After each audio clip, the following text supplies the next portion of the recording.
बिस्मिल्लाहिर्रहमानिर्रहीम। आज का जो हमारा टॉपिक है वो है एग्जाम्पल्स, जो कि हम फिक्स्ड इंस्टॉलमेंट मेथड पर कर रहे हैं इसको। यानी डेप्रिसिएशन हमारा कौन सा है जो कि फिक्स्ड इंस्टॉलमेंट मेथड है, उसकी बेस पर हम कुछ एग्जाम्पल्स करने जा रहे हैं। इस पर्टिकुलर वीडियो के अंदर जो आप देख रहे हो, इसके अंदर 4 एग्जाम्पल आपको करवाएंगे और 4 एग्जाम्पल करवाने में कोई घंटा नहीं लगेगा। 4 एग्जाम्पल करवाने में आपको ज़्यादा से ज़्यादा 5 नहीं तो 8 मिनट इसके अंदर इंशाल्लाह हम एंड कर लेंगे इसको।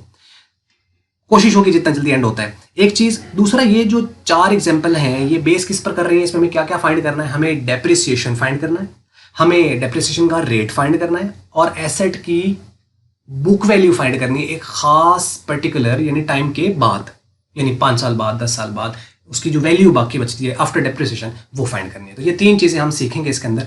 अगर आपने इससे पिछला लेक्चर जो कि इसके इंट्रोडक्शन वाला था, जिसमें हम लोगों ने देखा था कि जो fixed instalment method of the depreciation है वो और डिमिनिशिंग बैलेंस मेथड में डिफरेंस क्या है, उनके फॉर्मूलाज क्या हैं, तो वो आप पिछला लेक्चर जरूर देख लीजिएगा। उससे आपको कुछ बेसिक्स वगैरह चीज़ें क्लियर हो जाएंगी। अब आइए हम इसको स्टार्ट कर लेते हैं। तो पहली एग्जाम्पल है, यहाँ पर बहुत आसान है, बहुत सिंपल है, बड़ी जल्दी से हम इसको करते चले जाएंगे। पहली एग्जाम्पल बात करता है कि an asset was purchased for ₹2,50,000। एक एसेट है जो कि 2.5 लाख का यानी 2,50,000 रुपए का हम लोगों ने खरीदा है 1 जनवरी 2018। यानी 2018 की जनवरी को हम लोगों ने 2,50,000 का एक एसेट खरीदा। जब खरीदा है तो ये उसकी कॉस्ट होगी, तो इसका मतलब हमें कॉस्ट पता चल गई यहाँ से at the start of the 2018। अब वो कहता है if it scrap value is ₹10,000, अगर इसकी जो स्क्रैप वैल्यू है वो 10,000 हो। स्क्रैप वैल्यू क्या होती है, जो कि एसेट की लाइफ के एंड पे आपको जो वैल्यू रिसीव होती है उसके सेल करने से, वो आपकी क्या कहलाती है, स्क्रैप वैल्यू, यानी कबाड़ वाली वैल्यू, जो कबाड़िए को हम बेचते हैं, स्क्रैप। ये आ गई 10,000। An estimated life of asset is 10 years, then what would be the amount of the depreciation annually. सालाना उसका डेप्रिसिएशन कितना बनेगा। अब आपको पता है जब स्क्रैप वैल्यू दे देता है और वो लाइफ दे देता है तो डेप्रिसिएशन का फॉर्मूला क्या होता है निकालने का, कि आपको उसकी कॉस्ट में से स्क्रैप वैल्यू को निकालना है और उसको उसकी लाइफ पे डिवाइड कर देना है।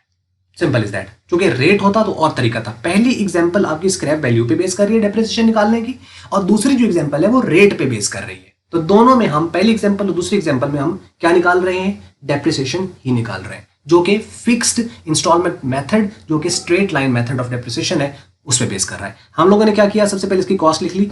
यहाँ 25 नहीं है, यहाँ 2,50,000 है, ये यहाँ पे 2,50,000 आ जाएगा। अच्छा, उसके बाद स्क्रैप वैल्यू है 10,000, उसके बाद एस्टिमेटेड लाइफ है उसकी 10 years। तो डेप्रिसिएशन अमाउंट कैसे निकालते हैं, cost minus scrap value divide by life of an asset. तो यहाँ पे लिख दिया हम लोगों ने 2,50,000, इसमें से 10,000 हम माइनस कर देंगे और 10 पे हम कर देंगे डिवाइड। तो 2,50,000 में से 10 गया तो 2,40,000 और उसको 10 पे डिवाइड किया तो ये 24,000। मतलब सालाना डेप्रिसिएशन कितना आएगा इस एसेट के ऊपर, 24,000। यानी पहले साल भी 24,000 आएगा, दूसरे साल भी 24,000, तीसरे साल भी 24,000, सो ऑन चलता चला जाएगा 10 सालों में ये फुली डेप्रिशिएट हो जाएगा। ठीक है, लेकिन फुली डेप्रिशिएट होने के बाद फिर भी ये कुछ वैल्यू बच जाएगी, क्योंकि आप इसको देखो ना, अगर ये 24,000 आ रहा है तो 10 सालों में कितना बनेगा, 2,40,000। तो एसेट की कॉस्ट कितनी है, 2,50, तो बाकी 10,000 क्या, बाकी तो बच रहा है, तो बचना चाहिए क्योंकि स्क्रैप वैल्यू है 10,000, वो बच जाएगी। ठीक है। एग्जाम्पल 2 है, what would be the amount of the depreciation. यहाँ पे भी वो अमाउंट ऑफ डेप्रिसिएशन ही पूछ रहा है under straight line method. Straight line method यानी fixed instalment method of depreciation on the asset which is purchased for 12 lakh.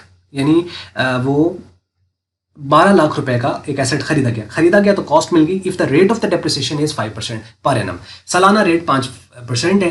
तो अब वो अमाउंट पूछ रहा है उसकी। अब देखो ये क्वेश्चन बेस कर रहा है रेट के ऊपर। पिछला जो एग्जांपल 1 थी वो किस पर बेस कर रहा था, स्क्रैप वैल्यू पर। अब इसमें कैसे निकालते हैं, सिंपल, रेट को हम कॉस्ट के साथ मल्टीप्लाई कर देते हैं। Depreciation amount is equal to cost multiply rate of the depreciation. So 12 lakh multiply कर दिया 5% के साथ।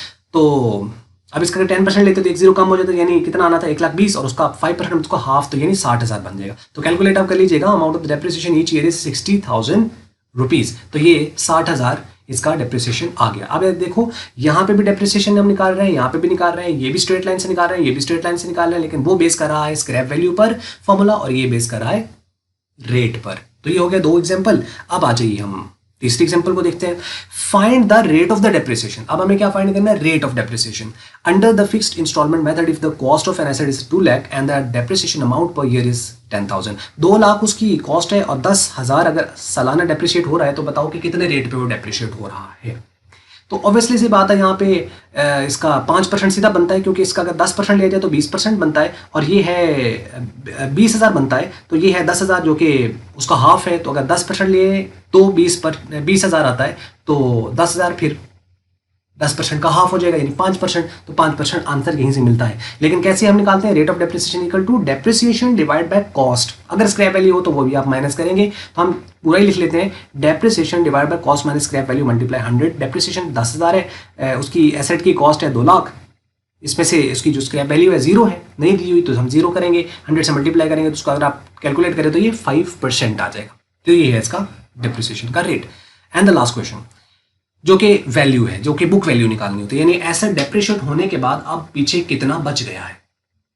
वो कहते हैं find the value of asset after 10 years, यानी 10 साल बाद बताओ कि एक एसेट जो है उसकी वैल्यू क्या रह जाएगी if it's cost is 4 lakh and the amount of the depreciation under straight line method of depreciation is 17,500। यानी डेप्रिसिएशन उसने दे रखा है कि सालाना जो डेप्रिसिएशन हो रहा है वो अमाउंट ऑफ डेप्रिसिएशन जो है वो है 17,500 और एसेट की कॉस्ट है 4 लाख। तो कहता है 10 साल बाद बताओ उसको कितने का रह जाएगा। अब देखो, एक साल, पहले साल ये माइनस हो जाएगा इसमें से, दूसरे साल फिर यही माइनस हो जाएगा इसमें से, तीसरे साल भी यही माइनस होगा, चौथे साल भी यही होगा, 5वें साल, 6वें साल, 7वां, 8वां, 9वां, 10वां तक यही वैल्यू माइनस होती जाएगी। तो फॉर्मूला क्या बनता है कि हम क्या करें, इसने 10 बार माइनस होना है इसी रकम ने इसमें से, तो बाकी वैल्यू आएगी, क्योंकि फिक्स्ड है तो हर साल डेप्रिसिएशन सेम होना है। मतलब हम क्या करें, इसको 10 से मल्टीप्लाई करके इसमें से माइनस कर दें, तो 10 साल बाद उसकी वैल्यू आ जाएगी। तो फॉर्मूला हमारे पास क्या है कि v इज इक्वल टू, यानी जो कि book value of an asset है after particular period of time, जो कि इस क्वेश्चन के अंदर 10 साल है, तो हम कहेंगे v is equal to c minus n d. D depreciation है, n है नंबर ऑफ पीरियड, जो कि नंबर ऑफ ईयर है यहाँ पर कि कितना है, उससे हम उस डेप्रिसिएशन को मल्टीप्लाई कर देंगे और कॉस्ट में से माइनस कर देंगे। अब देखिए ये वैल्यूज आगे v फाइंड करना है, c 4 लाख है, n 10 है, 10 साल, और डेप्रिसिएशन जो सालाना है वो 17,500 है। अब हम क्या करेंगे, 4 लाख है, इसको हम माइनस करेंगे 10 को इससे मल्टीप्लाई करके, ये बनेगा 1,75,000। तो 4 लाख में से 1,75,000 आप माइनस करें तो 2,25,000 इसकी वैल्यू 10 साल के बाद आ रही है। तो बस ये था, तो खत्म हो गया। और इसके अंदर आपको मुझे उम्मीद है कि ये चीज़ें आपको समझ लगी होंगी। फिर भी क्वेश्चन हो तो आप उसको कमेंट्स में लिखिएगा, हम कोशिश करें उसको एज सुन एज पॉसिबल मैं उसको आंसर कर पाऊँ। और दूसरी बात, एक चीज़ मैं इंपॉर्टेंट आपको जो यहाँ बताना चाह रहा हूँ उसको आप थोड़ा नोट कर लें कि वो एक लफ्ज़ है यहाँ पर ये आफ्टर का। इस आफ्टर 10 ईयर का मतलब है कि at the end of 10 year. After 10 year का मतलब है यानी at the end of 10 year. अगर at the end of the 10 year होता तो तब भी क्वेश्चन ऐसे ही होना था। लेकिन अगर यहाँ पे वो लिख देता है कि find the value of an asset at the start of 10 year, एक है eight the end of 10 year, एक है at the start of 10 year, तो फर्क पड़ जाएगा।